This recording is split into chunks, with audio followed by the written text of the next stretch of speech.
So you arrive in Los Angeles. Yeah, she's eliminated what you were probably going to do. And so tell us about getting here and your first job that you got.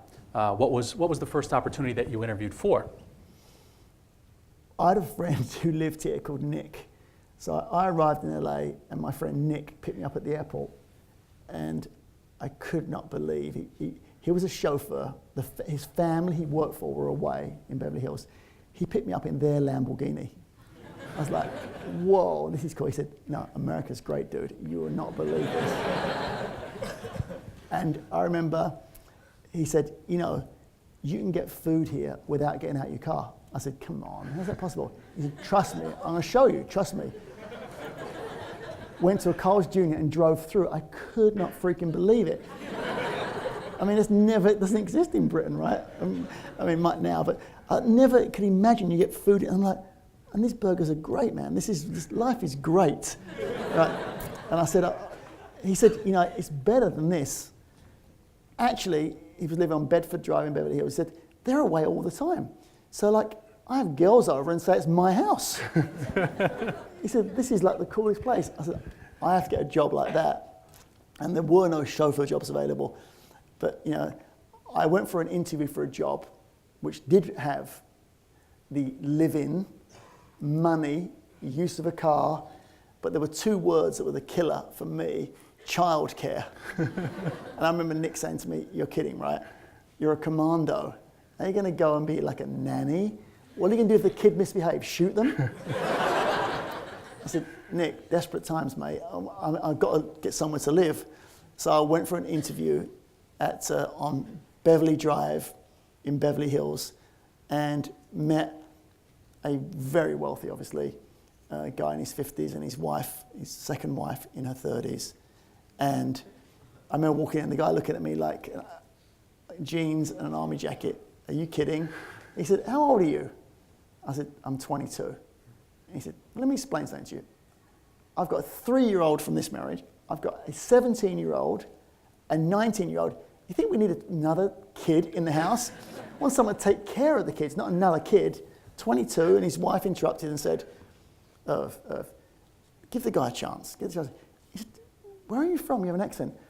Ma'am, I'm from London. She said, we love London. And the husband looked at her like she had 3 heads. He's like, lady, shut up. You know. And he said, let me handle this. He said, listen, it says childcare, but we're expecting also to clean. Can you clean, Mark? I said, sir, you got the right guy. I just left the British Army. They'd come around with like a white glove and inspect our lockers. They never found any dust on my locker. And the wife's like, see? And the guy's like, oh. He said, can you, this is so funny, can you do laundry and iron? I said, ironing? British Army. I could iron so great, the crease in your sleeve would be so sharp, you could shave with it. But then he got me. Then he said, can you cook? And I said, sir, I'm British. My mum can't even cook. And I walked out, and Nick was outside in the Lamborghini. It wasn't that bad. In Beverly Hills, the two of us, right? I said, let's just go for a beer. He said, you didn't get it right. I said, no. I said, I would have got it. The woman loved me, but the husband wasn't having any of that. And however, later that night, I don't know, 10:30 or something, got a phone call at Nick's house. He'd left the number where the people were away. And Patty, the woman, called up and said, that was a tough sell, but can you start tomorrow at 10 a.m.? And I started work in Beverly Hills, October the 19th, 1982, on Beverly Drive. And my first job in America, I walked in, she was going to like a Jane Fonda workout, her socks rolled down, and said, empty the dishwasher, and left. I'm looking at this massive kitchen the size of this room. Every cabinet was identical. I'm like, dishwasher? Like, my mum's like the dishwasher in our house. What's a dishwasher? And I had to open every single cabinet and found, because they all look the same, right? Dishes, okay. And figured it out. It was so nerve-wracking. You know, the first day on any job sucks, right? And this was really important. Not only if you lost your job in this situation, you lost where you live. It would really suck. But actually, I did that for 2 years.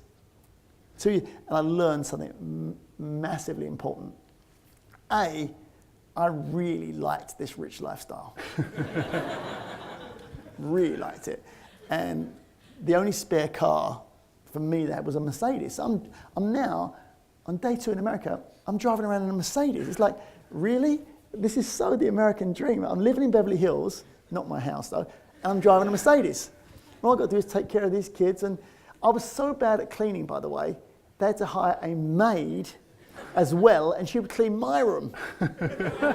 Honestly, that's the truth.